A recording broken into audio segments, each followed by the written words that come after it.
Good morning guys. आज चाहिँ हामी तीनजनै सन्डेको दिन चाहिँ अलिकति इन्डिया जाने काम परेर गएको थिएँ गाइस। सामान ल्याउनु गएको थियो। आजको वेदर यस्तो थियो, रातभरि पानी परेको थियो। कुन त बाटोहरू कस्तो छ भन्दै हामी अब त्यस्तो टेन्सन लिई गइरहेको थिएँ, किनभने सामान आज ल्याउनै पर्यो। बाटोमा हेर्नु ब्याम्बोको त्यो पनि झरेछ। पापाको गार्डन गयो एकछिन, त्यो पनि झरेछ।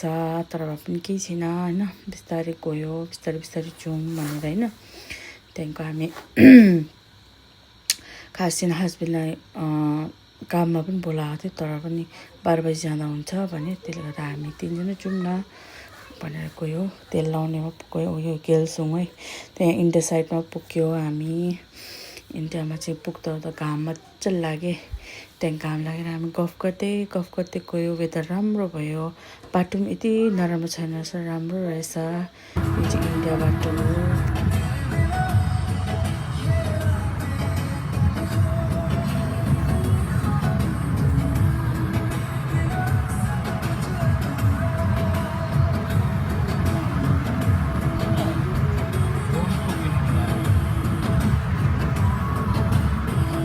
अन्त चाहिँ अब पुग्न आँट्यो मेरो डेस्टिनेसन। किनभने हामी त्यो डाइरेक्ट त्यो दोकानमा जाने, त्यहाँदेखि त्यो दोकानमा ठक सामान किन्ने, त्यहाँ फर्केर आइहाल्ने। किनभने मेरो पनि दोकानमा काम थियो, उसको पनि काम थियो हो। त्यहाँ आउने भनेर चाहिँ हामी डाइरेक्ट त्यो दोकानमै जाउँ, अरू कहीँ पनि नरोकौँ भनेर मेरो डेस्टिनेसन आइपुगेँ। मेरो दोकान चाहिँ यो दोकानबाट चाहिँ म सामान लान्छु होइन, इन्डियाको।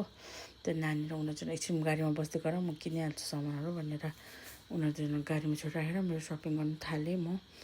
किनभने मैले चाहिने पुरा लिस्ट बनाएर ल्याएको थियो सबै। त्यसको बाद चाहिँ हामी फर्केर आयौँ। फर्केर आएको यो चाहिँ भिडियो। फर्केर गाडीमा किनभने नानीलाई चक्लेट किनेर त्यहाँदेखि फर्केर हिँड्यो। उसलाई खाने केहरू बोकिदिएँ हो।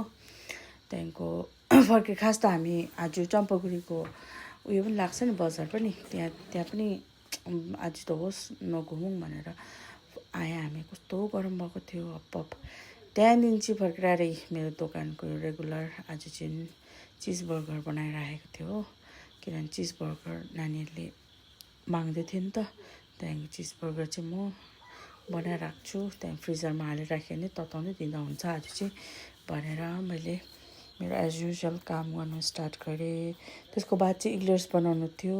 इग्लेयर्सको चाहिँ मैले अस्ति लगाएको थिएँ भिडियो भनेर आज चाहिँ इग्लेयर्सको भिडियो लगाइनँ गाइस।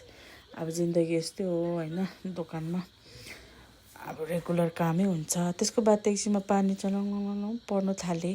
पानी परेपछि त्यहाँ मलाई बोरिङ, केक खाउँ कि नखाउँ भन्दै हेर्नु बेलुकासम्म पानी पऱ्यो। हस्बेन्ड पनि आइपुग्यो हो मलाई ल्याउनु। ऊ काममा गएको थियो, फर्केर आइपुग्यो। अनि मैले धनियाँ फ्रेस पाएको थिएँ, किनभने लाइट गयो एकछिनमा त। त्यहाँ पानी कस्तो पऱ्यो, त्यहाँदेखि के खाँदै बस्यो हामी दुईजना। कहिले पानी रोक्छ भन्दै। बेबी यहाँ टेबलमा छ। बेबी डेटा दिनु, यहाँ आउनुहोस् न। Did you miss mama? Yes. How much? This much भन्दैन। त्यहाँदेखि नानी घरमा आइपुग्दा नानी त आमा मम्मीसँग मजाले थुक्पा खाइरहेको छ, मामा र मम्मीसँग।